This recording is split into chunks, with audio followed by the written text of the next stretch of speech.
Salut, alors aujourd'hui on se retrouve pour une nouvelle vidéo. Alors je comptais faire une intro mais j'ai un peu la flemme là et en plus ça prend du temps. Donc comme je vous l'avais dit, je vais reprendre les vidéos LGDC et aujourd'hui je vais parler d'un personnage en particulier qui est Feuille de Houx. Attention, cette vidéo contient des spoils. Si vous n'avez pas lu le cycle 3, je vous conseille d'enregistrer la vidéo et de la regarder plus tard. Alors je vais parler en particulier du fait qu'elle a tué Pelage de Granit. J'ai vu certaines théories et il y en a qui pensent qu'elle l'aurait tué par pur plaisir ou par sauvagerie. Et en vrai, en fait, c'est une question intéressante parce qu'en soi, elle a tué Pelage de Granit pour protéger un secret qu'elle a ensuite révélé devant tous les clans. Mais moi, j'ai un peu de mal avec ça vu que Feuille de Houx est mon troisième personnage préféré. Et c'est un peu cruel, voilà. Du coup, j'ai une autre théorie, mais attention, cela n'excuse pas du tout le fait qu'elle a tué Pelage de Granit. Je ne la défends pas, c'est juste que j'ai une autre théorie par rapport à ça. Donc je vais vous rappeler un peu l'histoire au cas où il y en a qui auraient oublié.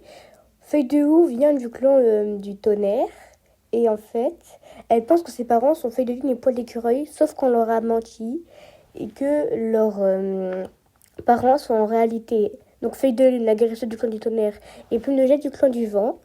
Et en fait, pendant un incendie, il y a un gars du clan du Tonnerre aussi, enfin un chat qui s'appelle Pelage de Granit, qui a essayé de coincer Poil d'écureuil et ses chatons dans l'incendie parce que il était amoureux de Poil d'écureuil.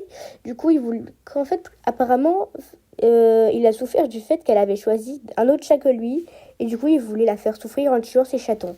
Et pour les protéger, Poil d'écureuil a dit qu'il pouvait bien les tuer, de toute façon, c'était pas ses chatons. Ce qui signifie que Poil d'écureuil et Griffe de Ronce ne sont pas les parents de Feuille de Houx, Pelage de Lion et Œil de Jet.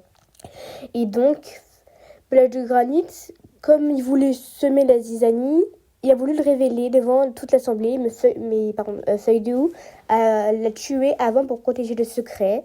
Mais tout ça, c'était avant qu'elle apprenne que ses vrais parents étaient Feuille de Lune et Plume de Jet. Sachant que le code du guerrier signifie tout pour elle, c'est une grosse société du code du guerrier, donc elle supportait pas d'être la fille d'une guérisseuse, d'un chat d'un autre clan, et donc d'être clan mêlé, en sachant que sa naissance a fait voler en éclats deux codes, le code du guerrier et le code du guérisseur, puisque on sait tous que dans le code du guerrier, il est inscrit que les chats n'ont pas le droit d'avoir de compagnons et de chatons dans d'autres clans.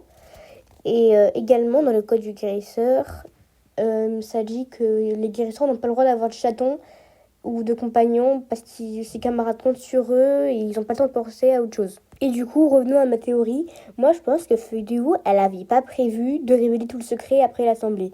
Parce que, en fait, sachant que être comme elle dit, ça l'avait rendue complètement folle. Et du coup, pour faire souffrir Poil d'écureuil et Feuille de Lune, elle a révélé le secret devant toute l'assemblée. Pardon.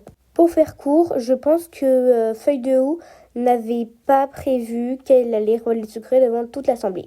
Bien évidemment, ce n'est que mon avis, mais j'attends de vous que vous soyez respectueux en commentaire, et si vous voulez, j'accueille vos avis avec plaisir.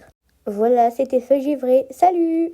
Et surtout, dites dans les commentaires si vous voulez que je traite d'autres sujets dans la saga, parce qu'il y a beaucoup de personnages. Il y a plus de... Je crois qu'il y en a plus de 1240 à peu près. Donc voilà, ça fait beaucoup quoi.